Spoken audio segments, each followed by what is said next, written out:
Magandang araw po sa lahat. Ito po ang aking first-hand experience na nais ko rin pong ibahagi at nangyari po ito noong 2012 sa apartment ko noon sa Mandaluyong. Noong mga panahong iyon ay nagtatrabaho pa po ako sa, babanggitin ko po yung pangalan, Cherry Foodarama Supermarket sa Shaw Boulevard at walking distance lang po kasi yung apartment ko mula doon. Magdadalawang taon na rin po ako sa apartment na iyon, Sir Red. Noong una, meron pa po akong kasama at itago na lang natin siya sa pangalang Steph. After po niyang ma-endo, mag-isa na lamang po akong natira sa apartment. Yung apartment na iyon, dati daw pong may nakatira at namatay. Sa katunayan nga po, yung picture po nung taong unang tumira sa amin na namatay ay nandun pa rin po sa mismong lugar na yon. Sa tuwing pupunta nga po yung tatay niya doon, which is yun na po yung inuupahan ko, lagi po siyang nagtitirik ng kandila at naglalagay ng sampagita o kaya kahit na anong bulaklak sa picture ng anak niya. Konkreto po at up and down yung bahay at sobrang mura lang po talaga yung upa. 1,200 pesos lang ang renta ko since yung presidente ng aming kumpanya ay kaibigan daw niya yung may-ari ng apartment na iyon. Kaya pinaupa na lamang po sa akin ng mura upang nang sa ganun daw kahit papaano ay merong tao at nalilinisan din po yung lugar. Ayaw naman po kasi nila na ipaupa sa pamilya o kahit na sinong couple yung bahay, baka daw po kasi mababoy. Nang magsara nga po, Sir Red, yung Shaw Boulevard branch, nalipat po ako sa Congressional branch sa QC. Dahil po doon, palagi na po akong gabing nakakauwi. Mga 10 PM na yung mas maaga habang pasado alas 11 naman yung late. Noong November 1, which is undas at dahil Katoliko po ako, nagtirik din ako ng kandila sa gawing garahe. Subalit sabi ng kasamahan ko, dapat ay hindi daw ako nagtitirik ng basta-basta. Hindi ko na lang po pinansin yung sinabi niya kasi alam ko naman wala namang pong masama sa ginawa ko. Lumipas ang mga araw hanggang sa sumapit nga po ang November 3. Kararating ko lamang sa bahay galing po ng work. Pagpasok ko po ng kwarto, umupo muna ako sa edge ng kama. Binuksan ko nga po yung telebisyon at nanood muna ako habang kaunting oras ay nagpapahinga. Ganun po talaga yung aking routine sa tuwing nakakauwi po ako sa bahay bago po maghilamos at matutulog na rin ako pagkatapos. Habang nanonood po ako, ewan ko ba't napalingon ako sa gawin ng pinto. Doon nga po ay may nakita ko na anino. Yung anino po na iyon ay hugis tao siya. Walang mata o kahit na masilayang bibig man lang, basta kulay itim po siya. Hindi lamang po yun. Gumalaw pa po siya at nakita kong naglakad patungo po doon sa ilalim ng kama. Nanindig po talaga ang balahibo ko matapos kong makita iyon. Halos lahat nga po kahit yung maliliit kong balahibo sa batok, sa leeg, sa braso, maging sa aking hita ay talagang nagsitaasan at feeling ko nga po nung time na iyon ay lumaki pa yung ulo ko na anytime ay puputok na. Agad ay napatayo ako kahit na nanlalamig. Sinilip ko yung ilalim ng kama pero wala naman po doon akong nakita. Nagdasal na lamang po ako at sa pagdarasal ko sinabi ko na sana kung sino o anong klaseng elemento o kaluluwa ang aking nakita, naway wag niya akong takutin. Mag-isa lang ako at hindi ko kakayanin. Matapos po noon, Sir Red, ay hindi ko naman na siya nakita. Nakatulog din naman po ako ng maayos pero hindi ko na po sinara ang ilaw at hinayaan ko na lamang po siya buong magdamag. Ilang araw din po ako na nakakaramdam ng sobrang takot sa tuwing umuuwi. Iniisip ko, madalas kasi ay walang tao sa apartment at laging madilim at kapag ganon ay sadyang napakatahimik. Kaya siguro meron akong nakitang ganon. Simula nga po noon, kada uwi ko, nagsisindi o binubuksan ko po yung radyo kahit na mahina lang hanggang sa magdamagan na po iyon. Hinahayaan ko na lang po upang nang sa ganon na hindi naman sobrang tahimik sa lugar. Feeling ko din po kasi na kapag naka-open ang kahit na anumang mga speaker o yung kahit anong gumagawa ng ingay tulad ng radyo, feeling ko po ay may kasama kasi ako. Napapanatag ako doon at naniniwala ako na isa ito sa makapagpapataboy sa kanya upang hindi mag-stay sa aking lugar.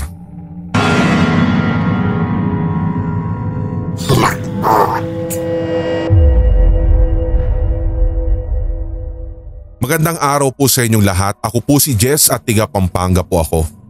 Ibabahagi ko lamang po ang isa sa mga nakakatakot kong karanasan noong bata pa lamang ako. Sa tansya ko nga po ay nangyari ito noong 8 taong gulang pa lamang ako. Bunso po ako sa 5 magkakapatid. Naiwan akong mag-isa sa bahay noong time na iyon sapagkat ang mga nakatatanda kong kapatid ay nag-aaral. Kaya din po ako hindi pumasok nung araw na iyon sapagkat nilalagnat po ako. Si mama at si papa naman po ay nagtatrabaho. Dahil ayaw ko rin naman pong maboring sa bahay, nanood na lamang po ako ng isang talk show sa TV. Sa pagkakatanda ko nga po, Sis yung pinapalabas noon sa TV at yun po yung aking inaatupag at pinagtiyatagaang panoorin habang nakahiga sa sahig. Hanggang sa narinig ko na pong nagbukas ang gate at narinig ko na rin ang tinig ni mama. Binuksan ko rin po yung pinto at nakita ko ngang may dala siyang ulam at rambutan para sa akin. Actually po galing pa po siya ng Angeles sapagkat nandun po ang kanyang trabaho. So needless to say, nagbiyahe po siya talaga ng pagkahaba-haba, mauwian lamang ako ng tanghali na iyon. Pinainom po niya ako ng gamot pagkatapos namin kumain at umalis na rin po agad si mama. Baka daw papagalitan na siya ng amo niya kapag malilate siya ng 1:00. Nilak ko yung pinto pagkaalis niya at muli ko pong ipinagpatuloy yung panonood. 15 minutes siguro po ang lumipas. Kumuha ako ng 5 pirasong rambutan at inilagay ko po iyon sa cabinet sa kwarto. May ugali po kasi talaga ako nung bata ako na takot akong maubusan, lalo pat syempre may 4 akong kaagaw. So pagkatapos ko pong gawin iyon, bumalik na ako sa sala para manood. Lumipas po ang ilang sandali. Bumalik ako sa kwarto para kunin yung 5 rambutan na itinago ko sa aking cabinet.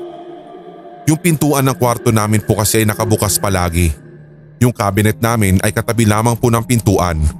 So nung kumuha na po ako nung tinago kong rambutan, ewan ko ba kung bakit nagkaroon ng isang imahe ng babae na nakasuot po ng kulay puti at napakahaba.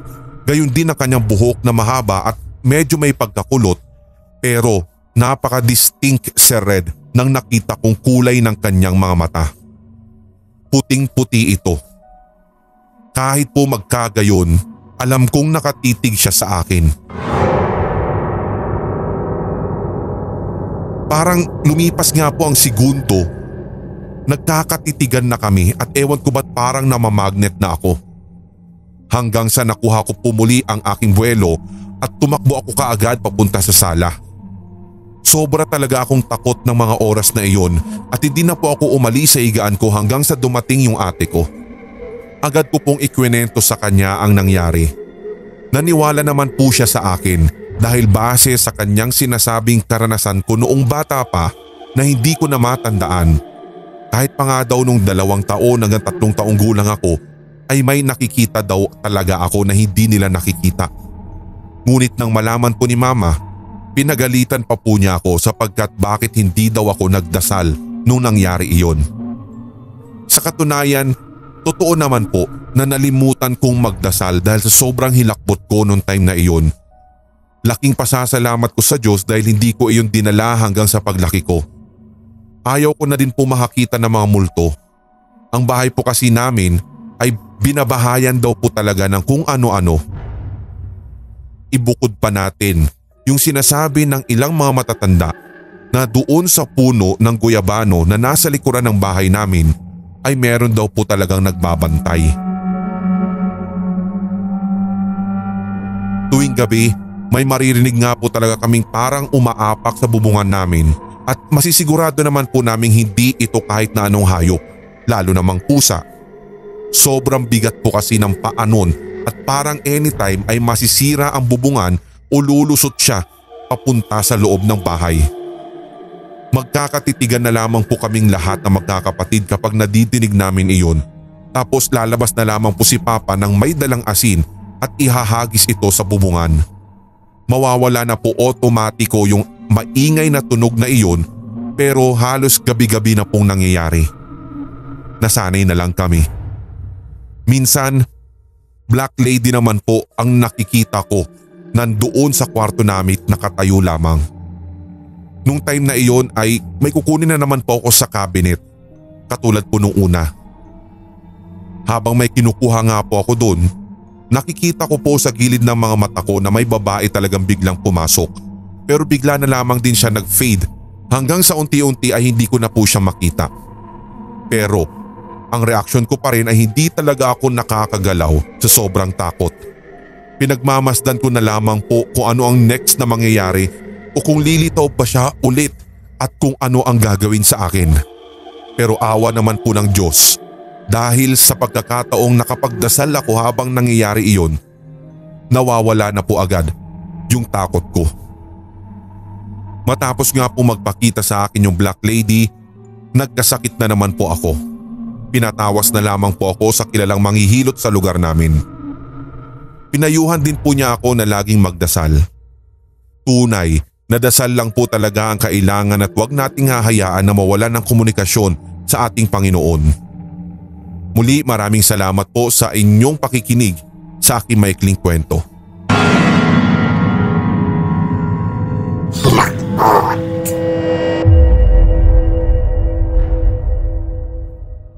Magka-college na po ako noon at ang gusto po ng aking mga magulang ay mag-aral po ako sa isang pribadong paaralan, ngunit may kalayuan sa lugar namin. Probinsya po kasi kami nakatira at ilang oras pa ang biyahe papunta sa eskwelahan. Kaya para hindi daw po ako mahirapan, nagpasya po ang aking mga magulang na magrenta ng dorm na walking distance lamang po sa school at all girls lang din. May sabi-sabi po simula ng pagtungtong ko doon sa naturang dormitoryo, yung may-ari daw po noon ay nagpatiwakal dahil sa pagkamatay ng kanyang asawa. Hindi naman po siya ganoon talaga ka-creepy tignan sa labas kahit na talagang may kalumaan. 7 po kami sa isang room, 3 kaming first year, ang 2 ay classmate ko pa nung high school. Itago na lang po natin sila sa pangalang Marie at Jenny. Doon din po sila mag-aaral sa aking papasukang paaralan pero hindi po kami magkapareho ng course. 10 ang room sa iisang compound at nasa room 7 kami. Ito po yung pinakamalaki sa lahat pero hindi naman din ganun kamahalan sapagkat maluma na talaga. Nung unang araw ko po sa dorm, sa taas ako humiga since double deck po iyon. Pakiramdam ko po kasi talaga ay napakaganda ng ambience dahil ang pintuan sa CR at ang pintuan sa main door ay magkatapat. Pero hindi naman maiaalis talaga na sabi-sabi na naman, portal daw yon ng mga kung anumang elemento.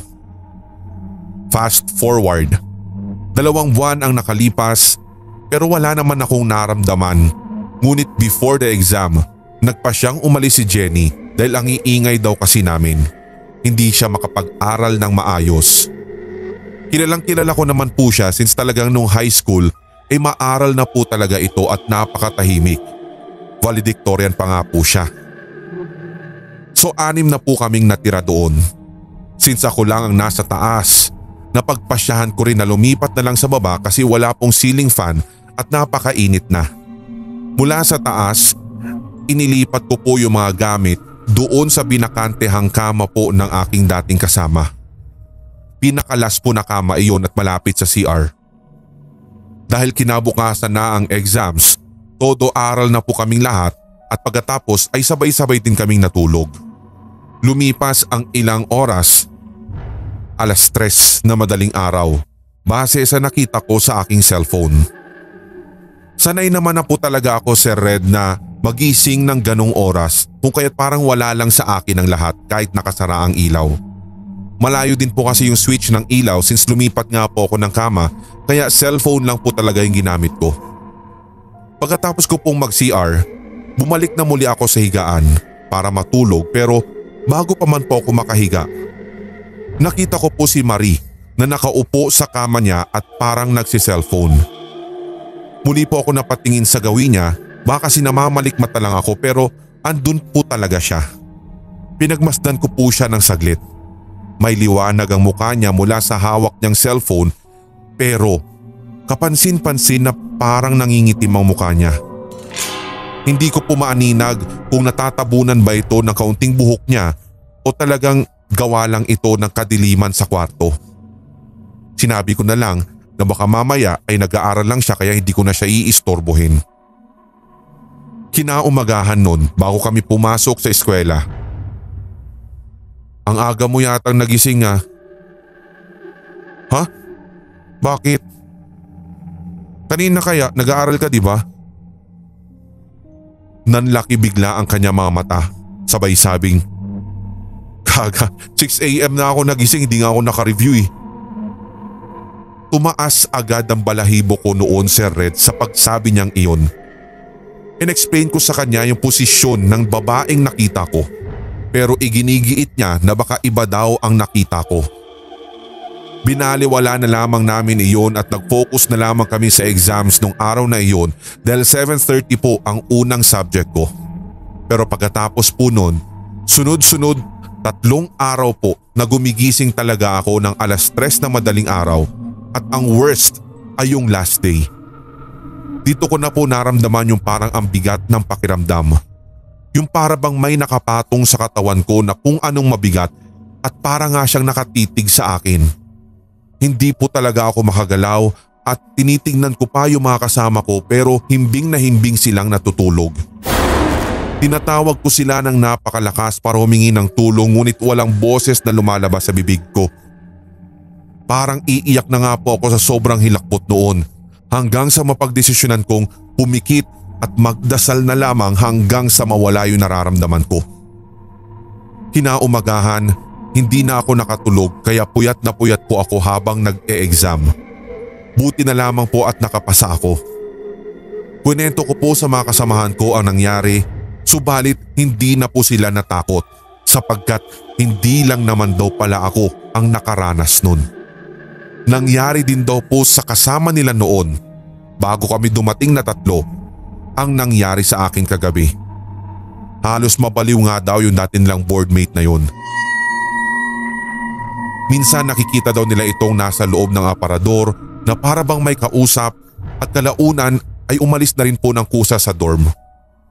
Dito rin pala daw siya sa kama ko natutulog. Ewan ko ba kung ingay lang ba talaga ang reason ni Jenny nung umalis siya o baka naman naranasan din niya ang naranasan ko.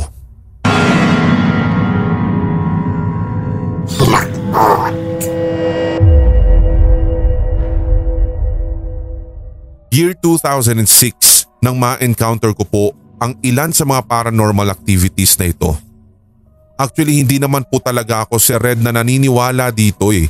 Although takot talaga ako sa dilim kapag ako lang mag-isa. Pero wala naman po ako nakikita. When I was 16 years old, isa ako sa mga tipikal na kabataan ng Tondo na laman pa rin ng lansangan kahit 10 oras na ng gabi. Aminado naman po ako at hindi nahihiya na tambay dito, tambay doon, kung kani-kanino nakikipagtropa pero nakapagkolehiyo naman po ako at matataas naman po yung grado ko kahit nung high school ako. Hindi naman sa pagbubuhat ng sariling bangko. Tulad po ng aking nasabi, normal na gabi lamang po para sa akin yung minsang tumambay kami sa house ng friend namin. Lagi na nga po naming tinatambayan yung 3-story na bahay nila pero hindi naman po talaga sa kanila yung buong building na iyon sapagkat ang tinitirhan lamang po nila ay yung nasa 3rd floor.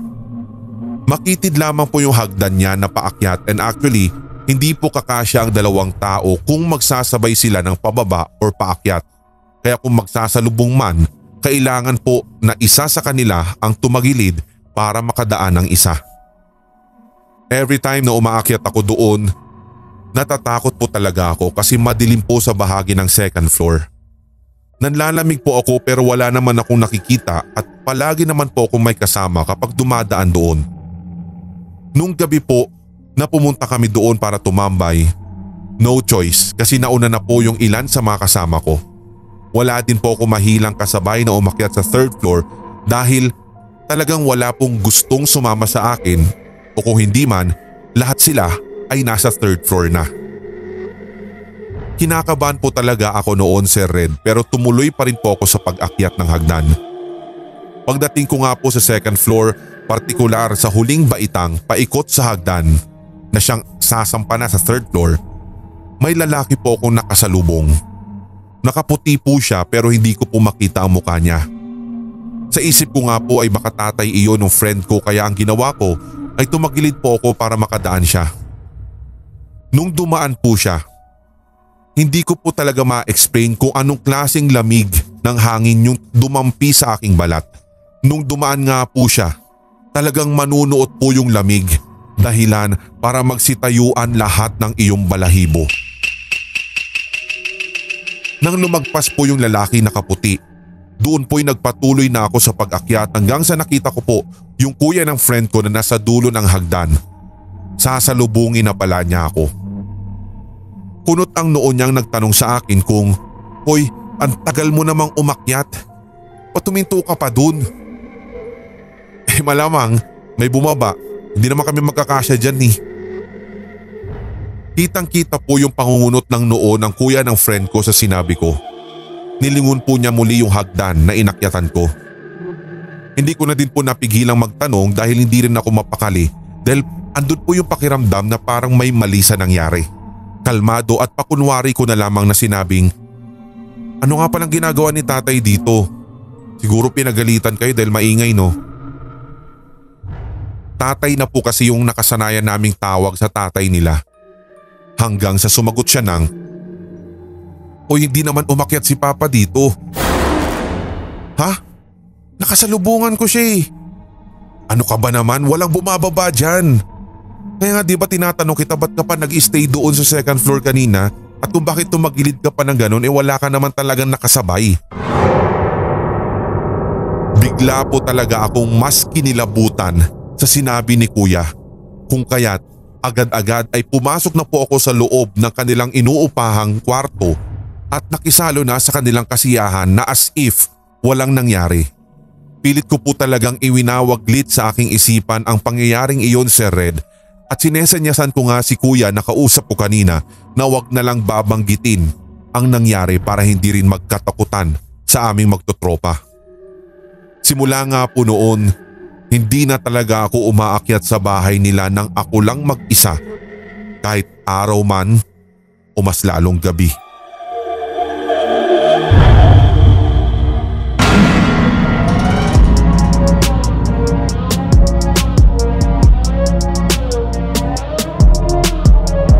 Kung nagustuhan mo ang kwentong katatakutan na ito, hit like, leave a comment at i-share ang ating episode sa inyong social media. Suportahan ang ating writer sa pamamagitan ng pag-follow sa kanyang social media. Check the links sa description section. Don't forget to hit that subscribe button at ang notification bell for more Tagalog horror stories, series, and new segments. Suportahan din ang ating mga brother channels, ang Sindak Short Stories for more one-shot Tagalog horrors. Gayon din ang Hilakbot Haunted History for weekly dose of strange facts and hunting histories. Hanggang sa susunod na kwentuhan, maraming salamat mga solid HTV positive.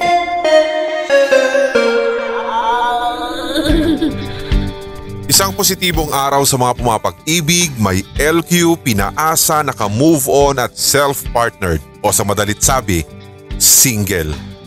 Ako po si Red. Samahan ninyo akong buklatin ang mga pahina ng kasaysayan ng pag-iibigan dito sa Red Diaries. Magkaiba-iba man ang daloy ng mga kwento ng relasyon at pagmamahalan na ipaglaban man o iniwanan, pinaasa pero hindi sumuko, ikinubli ang sakit sa unang pagkakataon, natuto sa mahabang panahon. Lahat ng iyan, inyong tunghayan, Team Ayi, sa mga tampok nating Tagalog love stories. Dito lamang sa Red Diaries. Red Diaries. Ngayong taon, tuloy-tuloy ang ating kwentuhan at unli takutan dito sa Hilakbot Pinoy Horror Stories Radio. Your first 24/7 non-stop Tagalog horror stories Sa YouTube.